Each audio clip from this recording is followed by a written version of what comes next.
Welcome, welcome, welcome, welcome, welcome. Hey, how y'all doing? Great to have you joining us again. It's Dave McDonald and Hannah McDonald Danaker. How do you feel about saying that? Does it make you uncomfortable to say that? Oh, I feel excited for you. Really? Honestly, yeah, yeah, Well, that's good. super happy, super That's happy. funny. I think it feels really weird coming off my mouth sometimes because I make phone calls all day, right? And I'm like, hey, it's Hannah McDonald and Danaker. Like, I don't know how to properly say my name yet. It's funny. I feel like a child relearning how to speak. Oh, gosh.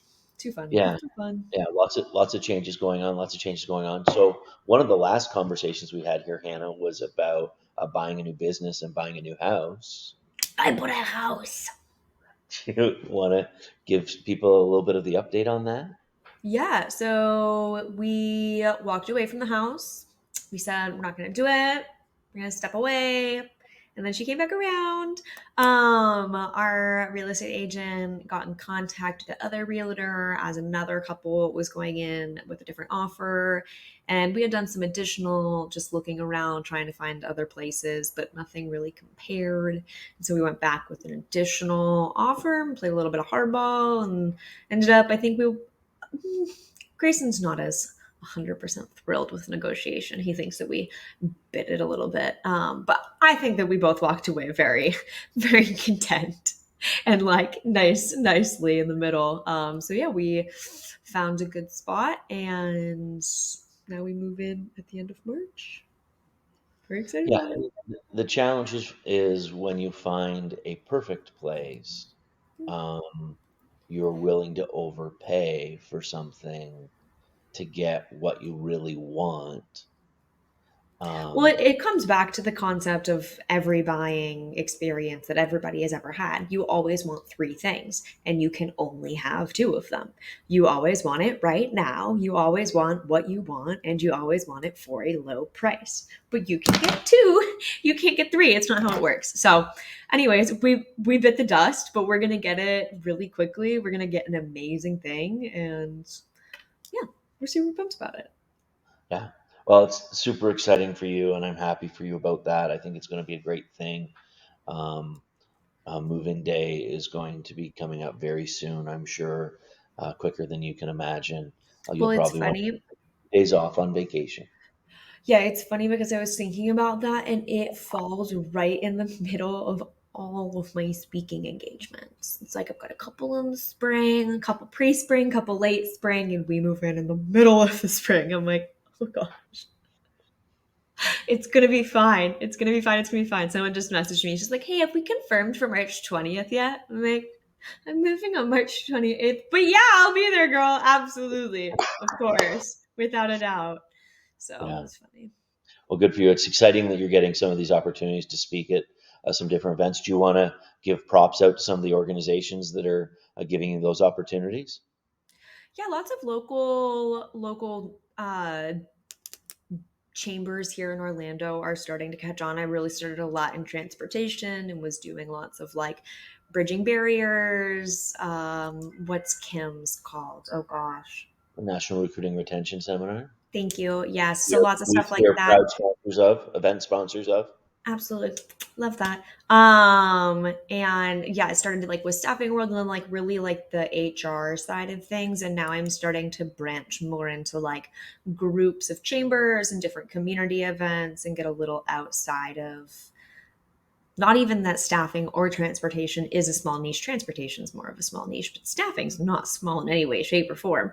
But yeah, it's starting to grow, which I'm super pumped about. So doing one with the Oviedo Chamber, doing one with the Orlando Chamber, um, doing a second one with the Oviedo Chamber. So lots of Yeah, fun. and you're doing one this week with the Central Florida Employment Council. Yes, I could not Which come up with their name, but thank you for that. So Central Florida Employment Council is pretty a great group, a not-for-profit that helps people that are looking for work find work. We were at their job fair the other week. Some people might have seen that. That was kind of a crazy day. 3,000 people at a That job. was Let's talk about that for a second. That job fair was something like I have never experienced before in my life. I've been to a lot of job fairs, a lot of job fairs, but nothing like that. Yeah. Well, but So you've been to so many more. Was that? was that so outside the realm? It was just so Yeah, that was unlike anything I've ever experienced. What I okay. didn't anticipate um, was managing so many people that didn't speak any English whatsoever, and being in the U.S. I think of it not as it's not a multilingual country. It's English is the only um, documented language in the U.S., and so I kind of figured that that's a baseline. Whereas in Canada, we're a multilingual country and have massive immigration policies.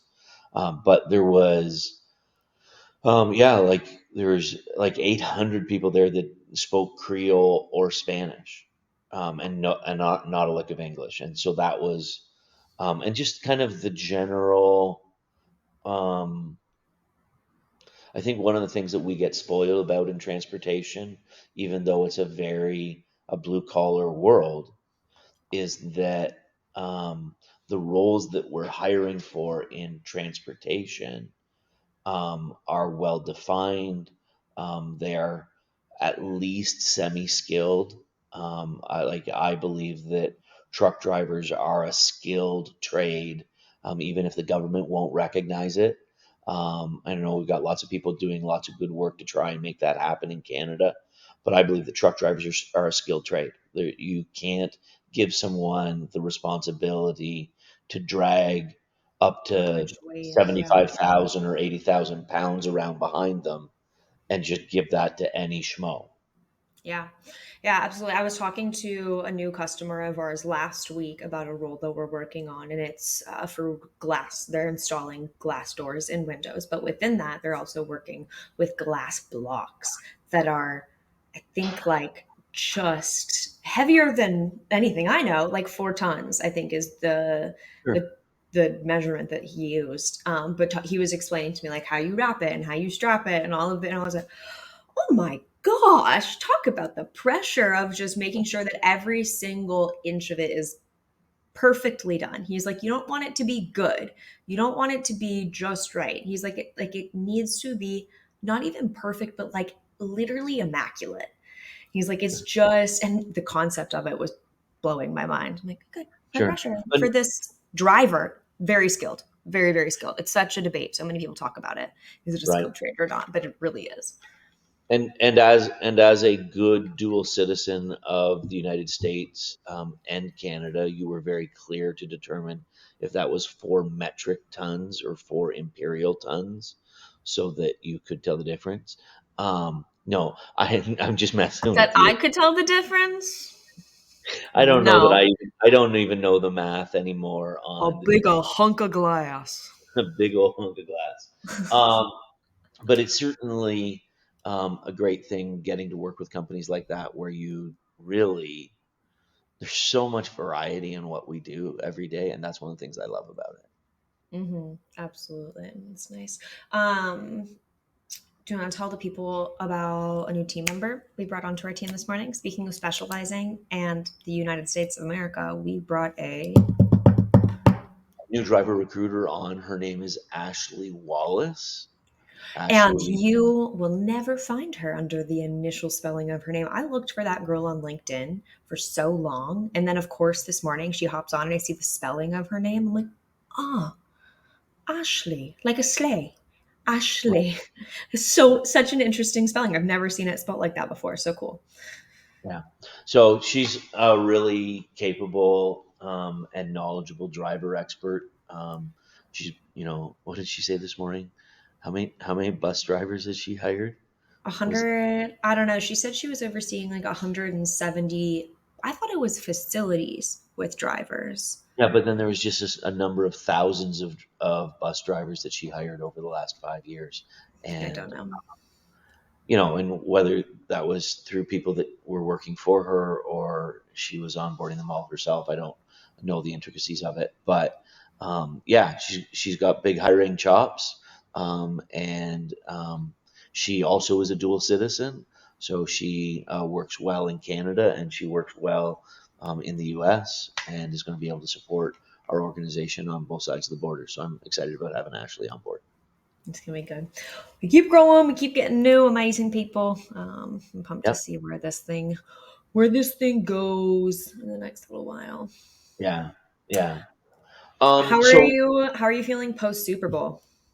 Do you have the I don't Mondays have a numbers? hangover. I don't drink, so that helps. I honestly, it was a great game. I my cheering interest was for a good game, a competitive game, and it certainly was that.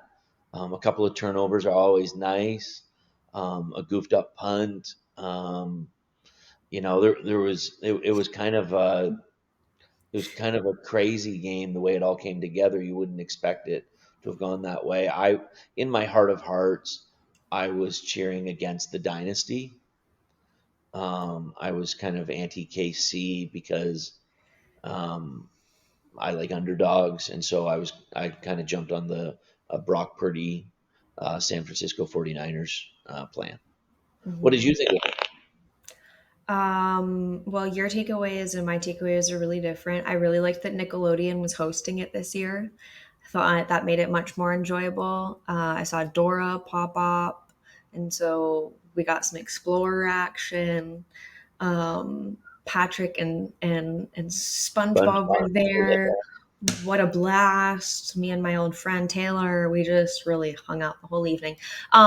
Yeah, no, I was at a party and then when it was on, so because I was at your place and it was there, but I honestly don't remember any of what happened in the game, nor do I think I paid attention to any of what happened in the game until I realized that it was overtime and that meant that it was just going to keep going. So that's my takeaway. So, I but was like, like, are we really not done yet? My word.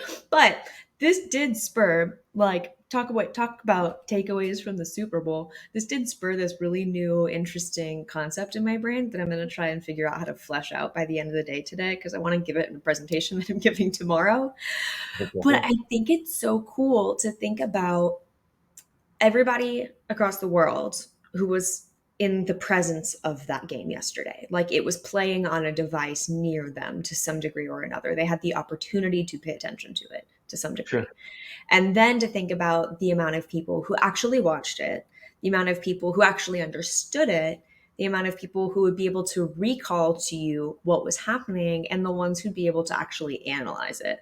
And this brought me down like a really funny wormhole of attention spans and attention spans to technology.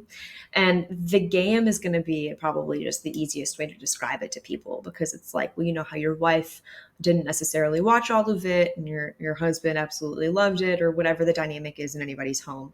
But for generations, I think it's also very interesting to be like, when I'm on my computer is like really 99% of my attention. Um, it is like nearly an entirely different world that I go into. Whereas other generations kind of use it as a tool that they're using in the worlds that they're a part of. And so you've got like your physical world that you do externally, the things that you're touching, moving, whatnot. And then you've got the things in your internal world, which is what you're thinking about in your brain and you're processing and analyzing. But then for so many people, for Generation Z, you've got this additional world that lives in where you have like memories and folders and files and things that you need to remember and games that you've played and like all of these different things and how it's almost an entirely different universe to other generations and how of course that's a disconnect between generations because some generations are using it as a tool that helps them be more effective in things and some people are using it as an entirely different place to go. And so it's like just Mm. I was just sitting on the way home and it was so funny. Grayson was listening to the game and I was like, so can I talk to you? Are you in the game right now? Or can I verbally explain something to you? And he's like, I mean, I'm trying to pay attention, but what's up? And we ended up like he didn't turn the game off, but he completely stopped paying attention to it. And he's like, this is actually so interesting to the concept of it all. So Yeah, what do I you think? think it's interesting because um, for me, a computer is a different type of pen. like when I'm working and I'm taking notes, or when I'm working and I'm sending an email that recaps a conversation, it's it's about it's a it is a tool. Um, but and what I see with my kids, yourself and your brothers and other people in your generation, is that you're engaged with what I think of as a tool at a whole different level. And I think that's Hmm. what you're trying to get to is that you when you're in the system, it's like um, Well, you're let me part of explain. something. Yeah, let me explain. So like for you, the concept of taking notes, and I'm a paper and pen gal. I love to take notes. Um, but when I take notes in here, it's not actually so that I can remember anything. It's that I can stay in line with the conversation, so I can remember what I have to do later, maybe a little bit of this, a little bit of that. These are notes. If I take notes in my computer, that is a form of my brain. And this is weird because this is a notebook. This is like scrap paper. Yeah, yeah. But if you're taking notes in your computer, it's the same thing as what I'm doing in this notebook. You're taking Mm. notes. If I take notes in a computer, I am adding information to the file folders in my brain.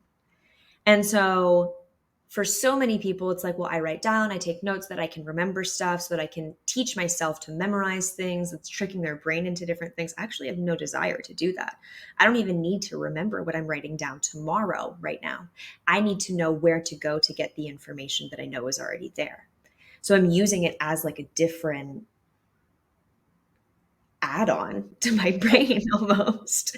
I don't know. I don't know if that even makes sense. I'm still trying to It's figure out how to articulate it properly, but it makes so much sense in here. It just has to come out.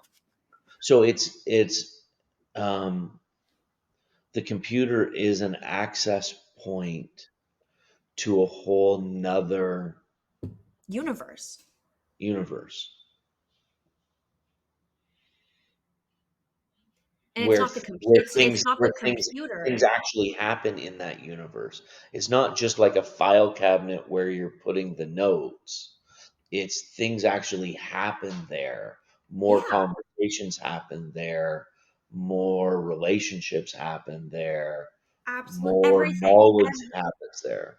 Everything happens there. More knowledge comes from that. People learn from like, and it's not your computer, it's not your phone that is this other universe. It's like the meta web that I don't understand. And so it's like all of your social medias and all of your pictures and all of your notes in your notes apps and all of your text messages and all of your conversations and all of your voicemails and all of the websites that you use that give you the information that you don't need to remember that you might want to know, like how to make that recipe or how to fix that table or how to, like, people can identify with an entirely different thing, even if it's not super physical. Like we were I just think talking about like video games, like that's an entirely different universe for so many people sure. that like they feel like they genuinely exist in it. Yeah, I It's all think the just other very interesting. element, like I think it's really easily seen in the way you interact with driving directions and the way I interact with driving directions. Yes, that's such a good example. That is such a good example. Oh, I love that. Yes, because you use directions as I need to learn how to get somewhere. And you will watch them and you will watch the road and you will memorize it so that you can know how to do it next time and not use directions. I've unfortunately been living in Orlando for 5 years and I still use GPS every time I leave my house because, and this is partially my flaw, like I'll be very frank with this, I should just learn to take directions and know where I am, but that doesn't seem like important or relevant information to me. It's just not. I would rather use the time listening to my audiobook and learning from my audiobook and like taking that information and context in than trying to remember where I'm going. And so I just continue to use my map as a function of my brain. I'm like, yeah, Yeah. I know where I'm going because I always have my maps. But like, it just isn't. don't know. How curious. Yeah, it's a very different thing. It's very important for me. One of the things that I'm finding in Orlando is that my north and south are mixed up. Mm. And so when I drive out to I-4 and I'm coming down to the city, I actually turn left onto I-4 to go southwest downtown to you or over to Tampa or whatever. And I feel like I still feel like I should be turning right. Like I feel like south is right to me from, and like my head is just spun 180 degrees, and And you and don't ever feel that. I don't even think about it. I'm like, cool, why would that bother me? I know my where do I go? Hey Siri, take me home. Yeah, yeah, yeah.